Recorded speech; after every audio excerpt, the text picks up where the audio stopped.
अस्सलामुअलैकुम। नई वीडियो में खुश आमदीद। बहुत बड़ी ब्रेकिंग न्यूज़ आपके सामने मैं रखने जा रहा हूं, तो वीडियो को शुरू से लेकर एंड तक पूरा देखें।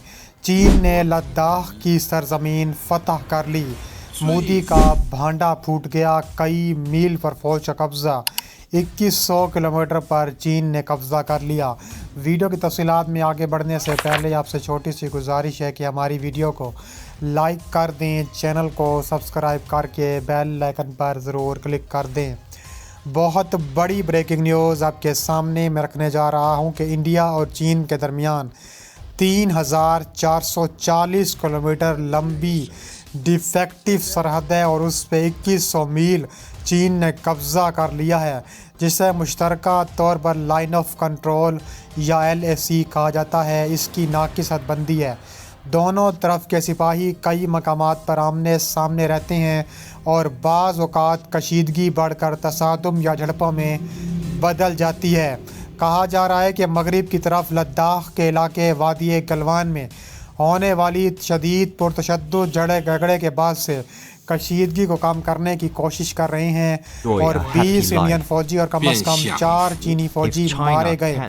कशीदगी की ताज़ा तरीन लहर एक अरसे से ज़्यादा अरसे में पहली बार 9 दिसंबर को उठी और उसके नतीजे में चंद फौजियों को मामूली चोटें आईं। इंडियन फौज ने कहा है कि अफ्रीकन आर्मी तौर पर झगड़ा बंद कर दें और अलग अलग हो जाएं, लेकिन कहा जा रहा है कि इंडिया और चीन के दरमियान जो पिछले दिनों मुआहदा हुआ है वो अब टूटता हुआ नज़र आ रहा है। चीन की सरहद पर इंडियन फ़ौज की जितनी भी तैनाती है इससे पहले कभी नहीं देखी। यह चीनी जारियत का मुकाबला करने के लिए किया गया। इंडियन फ़ौज आज LAC को एकतरफ़ा तौर पर तब्दील करने की किसी भी कोशिश का मुकाबला करने के लिए तैनात है। कहा जा रहा है कि चीन से लाताल्लुकी इजहार की है इंडियन फ़ौजियों ने और बुरी तरह चीन ने एक्सपोज कर दिया है भारत को। और कहा जा रहा है कि चीनी फ़ौज ने भारत के कदम उखाड़ दिए हैं। कहा जा रहा है कि लद्दाख की सरहद पर शदीद झड़पें जारी और सारी हैं और इसका मुकाबला करने के लिए भारत और चीन आमने सामने हैं। चीन ने एक मुनज़्ज़म हमले के बाद भारत के अहम इलाकों पर पहले तो कब्ज़ा किया, फिर ताबड़तोड़ बमबारी की, भारत की फ़ौजी पोजीशनों को कमज़ोर कर दिया। भारत और चीन के दरमियान सर्दी तनाज़ा 1962 की जंग से शुरू हुआ था, जब चीन ने भारतीय फ़ौज को शिकस्त देकर लद्दाख और अरुणाचल प्रदेश के कई इलाकों पर कब्ज़ा जमा लिया था।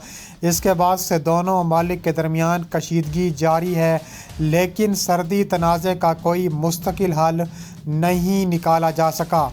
लद्दाख और दीगर सर्दी इलाके जोग्राफियाई एतबार से बहुत अहम हैं।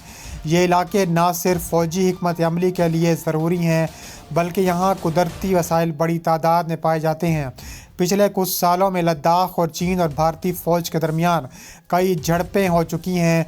2020 में होने वाली गलवान वादी की झड़प ने दोनों ममालिक के दरमियान ताल्लुकात को मज़ीद कशीदा बना दिया। इस झड़प में कई भारतीय फ़ौजी जहन्नम वासिल हुए थे और चीनी फ़ौज ने भारत की कई अहम पोजीशनों पर कब्ज़ा किया था। चीनी फ़ौज ने इस हमले में जदीद तरीन टेक्नोलॉजी का इस्तेमाल किया, जिसमें ड्रोन, साइबर हमले, मसनूई ज़हानत पर मबनी जंगी हिकमत अमली शामिल हैं। चीनी फ़ौज ने भारतीय फ़ौज को मुकम्मल तौर पर हैरान कर दिया और उनके दिफाई निज़ाम को नाकारा बना दिया। चीन की जानिब से इस्तेमाल किए गए बड़े हथियारों ने भारतीय फ़ौज को बेबस कर दिया। चीनी फ़ौज के हमले के बाद भारतीय फ़ौज के कदम उखड़ गए और वो पसपाई पर मजबूर हो गई। भारतीय फ़ौज को शदीद जानी, माली, दिफाई नुकसान उठाना पड़ा और इनकी फ़ौजी हिकमत अमली भी नाकाम हो गई। भारतीय फ़ौज के हौसले पस्त हो चुके हैं और वो अपनी पोजीशनों को बचाने में नाकाम रहे हैं। चीन ने भारत के कोई 9 अहम इलाकों पर कब्ज़ा किया, जिनमें लद्दाख के अहम फ़ौजी पोजीशनें भी शामिल हैं। ये इलाके जोग्राफियाई एतबार से बहुत अहमियत रखते थे, लेकिन ये कार्रवाइयों के लिए अहम है। चीन ने इन इलाकों पर कब्ज़ा करके भारत की फ़ौजी ताकत को कमज़ोर कर दिया। चीनी फ़ौज ने नहायत होशियारी से इन इलाकों पर कब्ज़ा किया। उन्होंने पहले फ़ौज को उलझाया, फिर अचानक हमला करके इनकी पोजीशनों को कमज़ोर किया। चीन की फ़ौजी हिकमत अमली नहायत कामयाब रही। انہوں نے بغیر کسی بڑے نقصان کے یہ علاقے اپنے کنٹرول میں لے لیے۔ بھارت کے لیے اب ان علاقوں کو واپس حاصل کرنا ایک بڑا چیلنج بن چکا ہے۔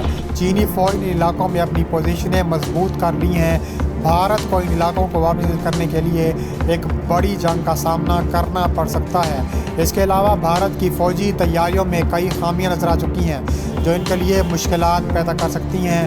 بھارتی فوج نے چینی حملوں کا مقابلہ کرنے کے لیے بڑی حکمت عملی ناکام نظر آ رہی ہے۔ بھارت کی چینی فوج کے حملے کے بعد بھارتی فوج کو فوری طور پر پسپائی اختیار کرنی پڑی۔ بھارتی فوج کی حکمت عملی میں کئی خامیاں نظر آ رہی ہیں جن کی وجہ سے وہ چینی فوج کا مقابلہ کرنے میں ناکام رہے۔ چینی فوج کی کامیابیوں نے بھارتی فوج کے مورال کو شدید نقصان پہنچایا۔ بھارتی فوج اپنے کمانڈر سے مایوس چکی ہے، ان میں شدید خوف و ہراس پھیل چکا ہے۔ چینی فوج کی طاقت اور منظم حملوں نے بھارتی فوجیوں کو مکمل طور پر الجھا کر رکھ دیا۔ بھارت میں اس شکست کے بعد عوام اور میڈیا میں بھی شدید غم و غصہ پایا جا رہا ہے۔ بھارتی میڈیا نے اپنی فوج پر تنقید کی نشتر برسائی ہیں، حکومت سے سوالات کھڑے کیے ہیں اور کہا جا رہا ہے کہ وہ کیوں چینی فوج کا مقابلہ کرنے میں ناکام رہے۔ عوام میں بھی حکومت اور فوج کی قیادت پر عدم اعتماد بڑھتا جا رہا ہے۔ یہ حملہ بھارت اور چین کے تعلقات میں ایک نیا موڑ ثابت ہو سکتا ہے۔ دونوں ممالک کے درمیان پہلے سے ہی کشیدگی عروج پر تھی۔ اس حملے کے بعد تعلقات مزید خراب ہو سکتے ہیں۔ بھارت نے پہلے چین کے ساتھ مذاکرات کی کوششیں کی تھیں لیکن اب یہ مذاکرات بھی ناکام ہو چکے ہیں۔ چین کے اس اقدام کے بعد عالمی سطح پر بھی بری طرح بھارت کو بڑا دھچکا پہنچا ہے۔ چینی فوج نے لداخ میں تباہی مچائی ہوئی ہے۔ چینی فوج کے حملے کے فوراً بعد بھارتی فوج نے اپنی فورسز کو ہائی الرٹ کر دیا۔ لداخ کی سرحد پر مزید فوجی دستے اور جدید ہتھیار تعینات کر دیا۔ بھارت نے اپنی فوجی یونٹس کو مزید اضافہ کیا اور جنگی تیاریوں میں اضافہ کر دیا تاکہ چینی حملوں کا جواب دیا جا سکے۔ بھارتی فوج نے اپنے توپ خانے اور دیگر بھاری ہتھیاروں کو بھی لداخ میں پہلے پہنچا دیا۔ اس کے علاوہ بھارتی فضائیہ کے جنگی طیارے لداخ کے قریب پہنچ چکے ہیں۔ بھارت نے اپنی فوجی حکمت عملی میں تبدیلیاں کی ہیں۔ بھارتی فوج نے لداخ میں اپنی پوزیشنوں کو مزید مضبوط کیا، اپنے دفاعی نظام کو جدید ٹیکنالوجی سے استوار کیا اور کہا جا رہا ہے کہ چین اور بھارت کے درمیان جاری جنگی جھڑپوں میں فضائی اور زمینی جنگ کا مزاج دیکھنے کو مل رہا ہے۔ دونوں ممالک کی افواج جدید طیاروں، ڈرونز اور ٹینکوں کا استعمال کر رہی ہے۔ چینی فضائیہ اور بھارتی فضائیہ کے درمیان ہوائی جہازوں اور جھڑپوں کا امکان بڑھ چکا ہے۔ چینی فوج کے حالیہ حملے میں بھارتی فضائیہ کا جنگی طیارہ تباہ ہو چکا ہے۔ یہ طیارہ لداخ میں ایک آپریشن کے دوران گر کر تباہ ہوا اور ابتدائی رپورٹس کے مطابق چینی فضائی دفاعی نظام نے اسے نشانہ بنایا تھا اور اس حادثے میں بھارتی فضائیہ کو شدید نقصان پہنچایا گیا۔